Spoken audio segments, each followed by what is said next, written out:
भगवद गीता अथ त्रयोदशोऽध्यायः। श्री भगवान बोले, हे अर्जुन, यह शरीर क्षेत्र इस नाम से कहा जाता है और इसको जो जानता है उसको क्षेत्रज्ञ इस नाम से उनके तत्व को जानने वाले ज्ञानी जन कहते हैं।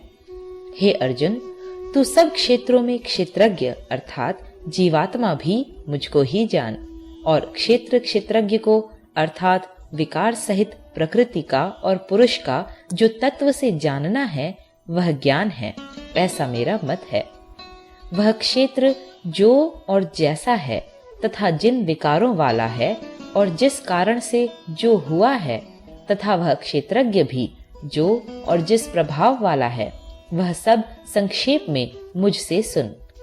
यह क्षेत्र और क्षेत्रज्ञ का तत्व ऋषियों द्वारा बहुत प्रकार से कहा गया है और विविध वेद मंत्रों द्वारा भी विभाग पूर्वक कहा गया है तथा भली भांति निश्चय किए हुए युक्ति युक्त ब्रह्म सूत्र के पदों द्वारा भी कहा गया है।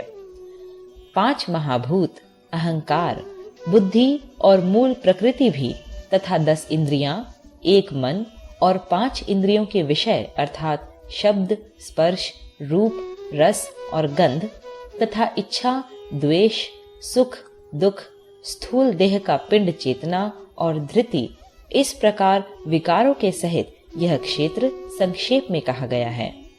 श्रेष्ठता के अभिमान का अभाव, दंभाचरण का अभाव, किसी भी प्राणी को किसी प्रकार भी न सताना, क्षमा भाव, मन वाणी आदि की सरलता, श्रद्धा भक्ति सहित गुरु की सेवा, बाहर भीतर की शुद्धि, अंतःकरण की स्थिरता और मन इंद्रियों सहित शरीर का निग्रह, इस लोक और परलोक के संपूर्ण भोगों में आसक्ति का अभाव और अहंकार का भी अभाव, जन्म, मृत्यु, जरा और रोग आदि में दुख और दोषों का बार बार विचार करना, पुत्र, स्त्री, घर और धन आदि में आसक्ति का अभाव, ममता का न होना तथा प्रिय और अप्रिय की प्राप्ति में सदा ही चित्त का सम रहना, मुझ परमेश्वर में अनन्य योग के द्वारा अव्यभिचारिणी भक्ति तथा एकांत और शुद्ध देश में रहने का स्वभाव और विषयासक्त मनुष्यों के समुदाय में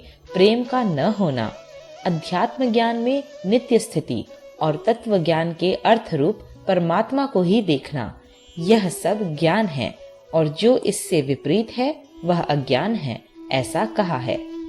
जो जानने योग्य है तथा जिसको जानकर मनुष्य परमानंद को प्राप्त होता है, उसको भली भांति कहूंगा।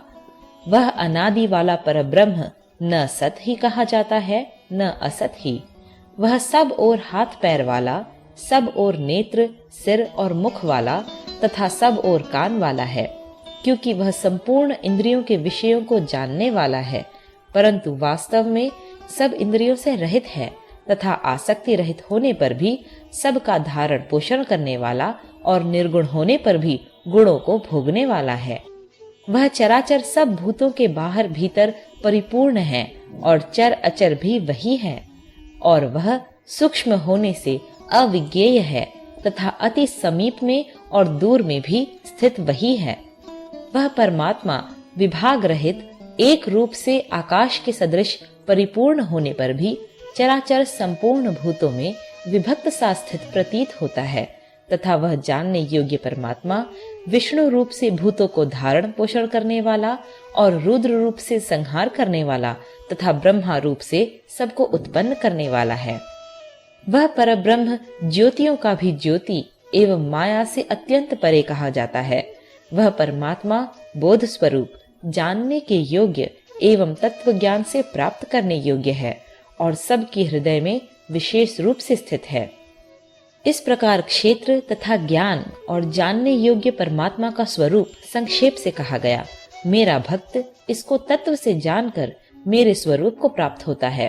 प्रकृति और पुरुष, इन दोनों को ही तू अनादि जान और राग द्वेष आदि विकारों को तथा त्रिगुणात्मक संपूर्ण पदार्थों को भी प्रकृति से ही उत्पन्न जान। कार्य और करण को उत्पन्न करने में हेतु प्रकृति कही जाती है और जीवात्मा सुख दुख के भोक्तापन में अर्थात भोगने में हेतु कहा जाता है। प्रकृति में स्थित ही पुरुष प्रकृति से उत्पन्न त्रिगुणात्मक पदार्थों को भोगता है और इन गुणों का संग ही इस जीवात्मा के अच्छी बुरी योनियों में जन्म लेने का कारण है। इस देह में स्थित यह आत्मा वास्तव में परमात्मा ही है। वह साक्षी होने से उपद्रष्टा और यथार्थ सम्मति देने वाला होने से अनुमंता, सबका धारण पोषण करने वाला होने से भर्ता, जीव रूप से भोक्ता, ब्रह्मा आदि का भी स्वामी होने से महेश्वर और शुद्ध सच्चिदानंद घन होने से परमात्मा ऐसा कहा गया है। इस प्रकार पुरुष को और गुणों के सहित प्रकृति को जो मनुष्य तत्व से जानता है, वह सब प्रकार से कर्तव्य कर्म करता हुआ भी फिर नहीं जन्मता। उस परमात्मा को कितने ही मनुष्य तो शुद्ध हुई सूक्ष्म बुद्धि से ध्यान के द्वारा हृदय में देखते हैं, अन्य कितने ही ज्ञान योग के द्वारा और दूसरे कितने ही कर्म योग के द्वारा देखते हैं अर्थात प्राप्त करते हैं। परंतु इनसे दूसरे अर्थात जो मंद बुद्धि वाले पुरुष हैं, वे इस प्रकार न जानते हुए दूसरों से अर्थात तत्व के जानने वाले पुरुषों से सुनकर ही तदनुसार उपासना करते हैं और वे श्रवण परायण पुरुष भी मृत्यु रूप संसार सागर को निस्संदेह तर जाते हैं। हे अर्जुन, यावन मात्र जितने भी स्थावर जंगम प्राणी उत्पन्न होते हैं, उन सब को तू क्षेत्र और क्षेत्रज्ञ के संयोग से ही उत्पन्न जान। जो पुरुष नष्ट होते हुए सब चराचर भूतों में परमेश्वर को नाश रहित और समभाव से स्थित देखता है, वही यथार्थ देखता है।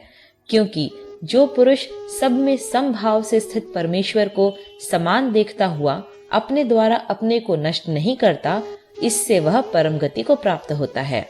और जो पुरुष संपूर्ण कर्मों को सब प्रकार से प्रकृति के द्वारा ही किए जाते हुए देखता है और आत्मा को अकर्ता देखता है, वही यथार्थ देखता है। जिस क्षण यह पुरुष भूतों के पृथक पृथक भाव को एक परमात्मा में ही स्थित तथा उस परमात्मा से ही संपूर्ण भूतों का विस्तार देखता है, उसी क्षण वह सच्चिदानंद घन ब्रह्म को प्राप्त हो जाता है। हे अर्जुन, अनादि होने से और निर्गुण होने से यह अविनाशी परमात्मा शरीर में स्थित होने पर भी वास्तव में न तो कुछ करता है और न लिप्त ही होता है। जिस प्रकार सर्वत्र व्याप्त आकाश सूक्ष्म होने के कारण लिप्त नहीं होता, वैसे ही देह में सर्वत्र स्थित आत्मा निर्गुण होने के कारण देह के गुणों से लिप्त नहीं होता।